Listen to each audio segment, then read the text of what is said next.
Hello, everybody. Welcome back to my channel. I am Ama Gati, your family life coach.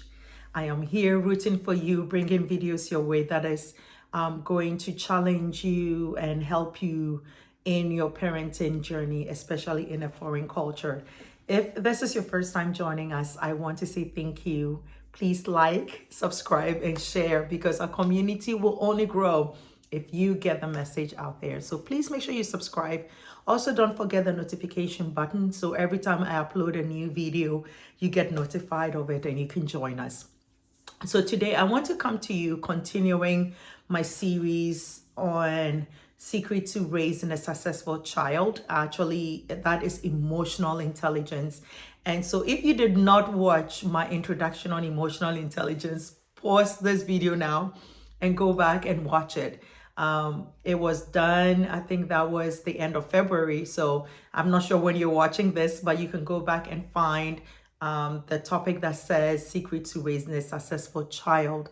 That is actually it was a video I did on emotional intelligence, explaining, defining what emotional intelligence is, and also establishing the fact that for your child to be successful in this world, it does not only matter how well they do academically. So their IQ does matter to a point, but what actually makes them successful is being emotionally intelligent.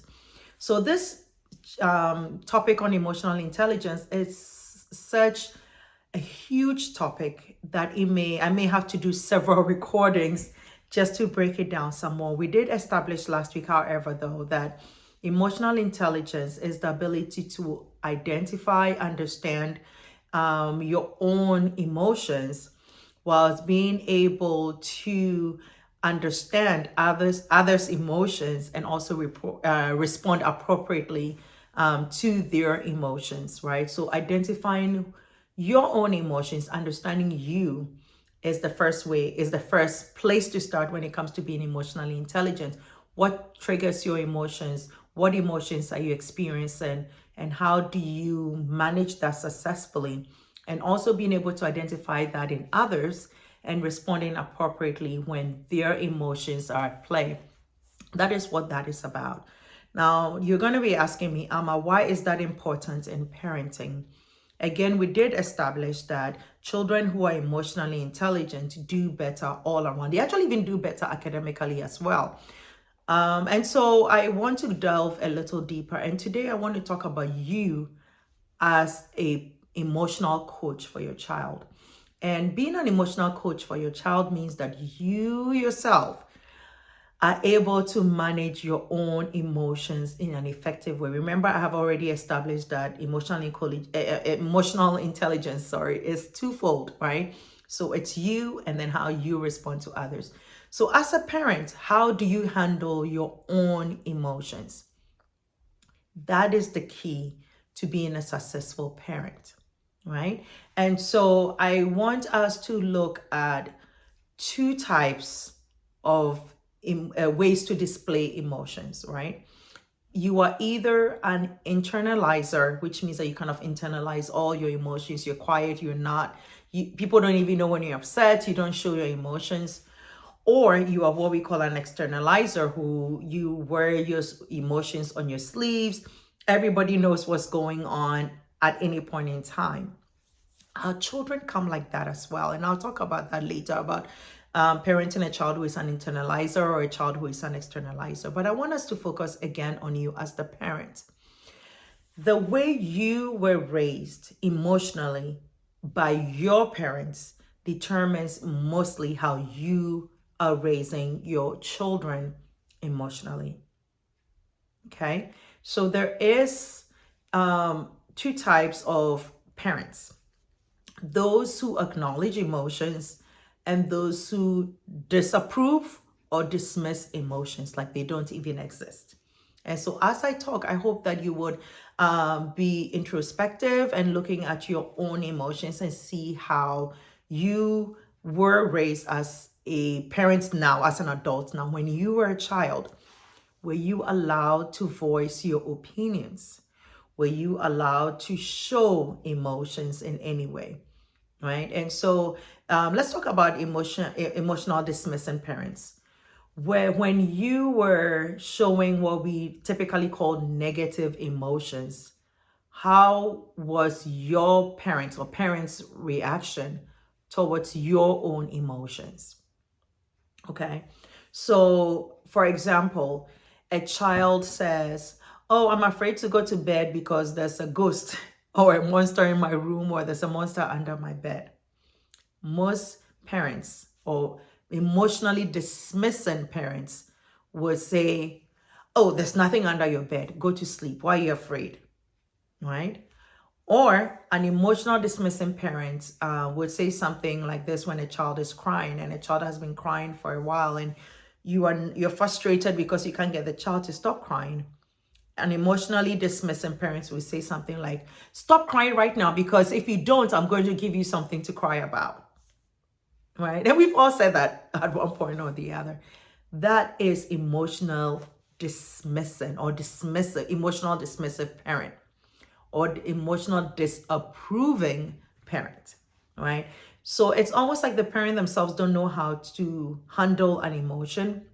And so they tend not to, they are uncomfortable when their children show any kind of emotion.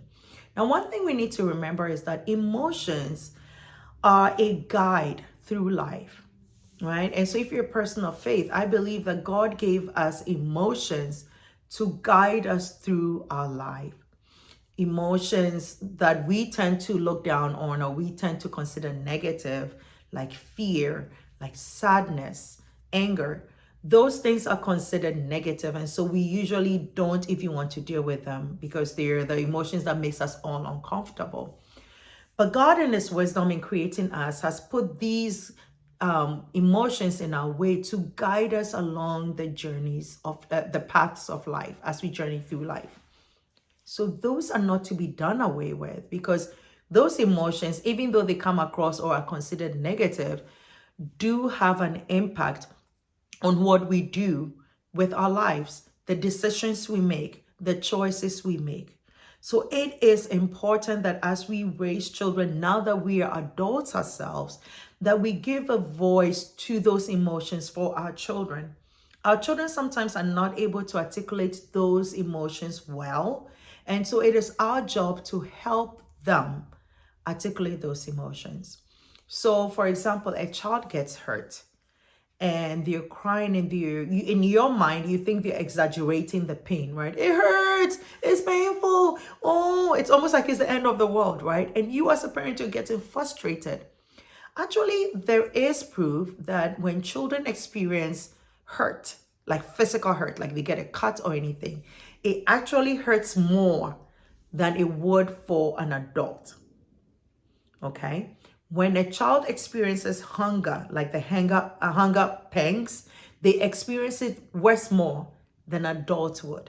That is why they're crying, right? And so, as an emotional coach for your child, we need to learn to empathize when our child is going through something instead of dismissing it, leaning in and trying to see things from the child's point of view. Now, I know it's easier said than you're actually doing it, right? But it's the fact that you are coaching your child through managing their own emotions, and because you're doing that, you have to place yourself in your child's shoes. It also means as you yourself are becoming an emotional coach. Again, I said we are looking at how we ourselves are parented, right? And so this channel is dedicated to parenting in a foreign culture, if you've not figured that out by now.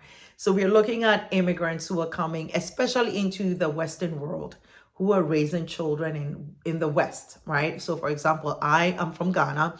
I'm raising children in America. Two completely different cultures, two completely different norms, two completely values and what we do in these cultures. And so I, coming from a culture like Ghana, a lot of people don't encourage emotions, especially the negative ones. I remember a few years ago, my father passed away, and we are at the cemetery and we're burying my father, and I get emotional and I start to cry. And I remember there was a lady standing right next to me who kept saying, "Oh, stop crying. He's fine. Stop crying. Stop crying." Why will I not cry mourning my own father? But that is the culture we grew up in. And I don't know what culture you grew up in, but it was the culture that says, "Oh, don't cry. Everything will be fine. God is in control." And so we suppress our emotions. And then it starts showing up in depression and all these other forms of emotional issues that we have that goes into our relationships and into our parenting. And so I am so passionate about emotions and being emotionally intelligent. And you can tell I'm getting a little passionate, but I am, because if we don't become emotional coach for our children are going to grow up just like us, just like our parents, and become emotionally unhealthy. We migrants are also the people who never seek therapy. We don't go to a counselor. We don't believe in therapy. We think it's the thing of the West, right? And so we bring all this emotional baggage into our homes, into parenting our children. And so I am begging you, if there's anything I've said that needs to stay with you today, it's that you need to start identifying your own emotional flaws, your own emotional challenges.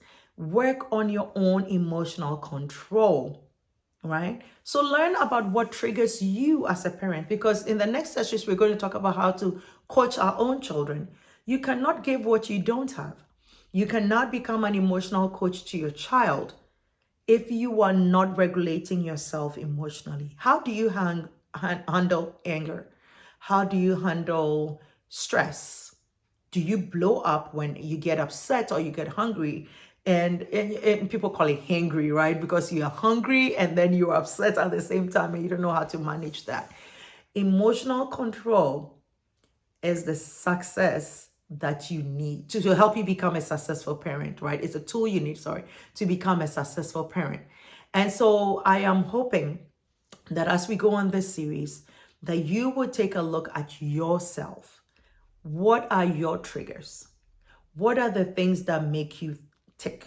What are the things that really get you excited, things that get you down, things that get you stressed? You need to learn that as a parent yourself, because once you do, you will successfully raise an emotionally intelligent child. And so anyway, I'm looking on my clock right now and it's been a few minutes in since I've been talking. I try to keep my videos short. And so I'm going to end here. And next week, I'm going to record a new session under this series. And so we're going to be delving more into emotional intelligence. So please please share, so people know that this is here, that we need to have this important talk about being emotionally intelligent. I'm going to give you an assignment. Here is your assignment. In this week, I want you to think about the way you were parented. Maybe you were raised by your grandparents, an auntie, an uncle, someone else other than your own parents, or you were raised by your own parents, right? I'm hoping you were. Think about the way you were parented. Think about how your parents handled situations when you were afraid, or you were angry, or you were fearful about something. I want you to think as far back as you can remember as a child and see how you were parented in relation to emotions. Another part of emotion dismissing that I want to bring up is that parents who are emotionally dismissive also dismiss the good emotions. Like a child is happy about something or extremely excited about something. An emotionally dismissive parent will say something along the lines of, "Oh, you're too happy. Calm down. Why are you so excited? Okay, we've heard, calm down, calm down."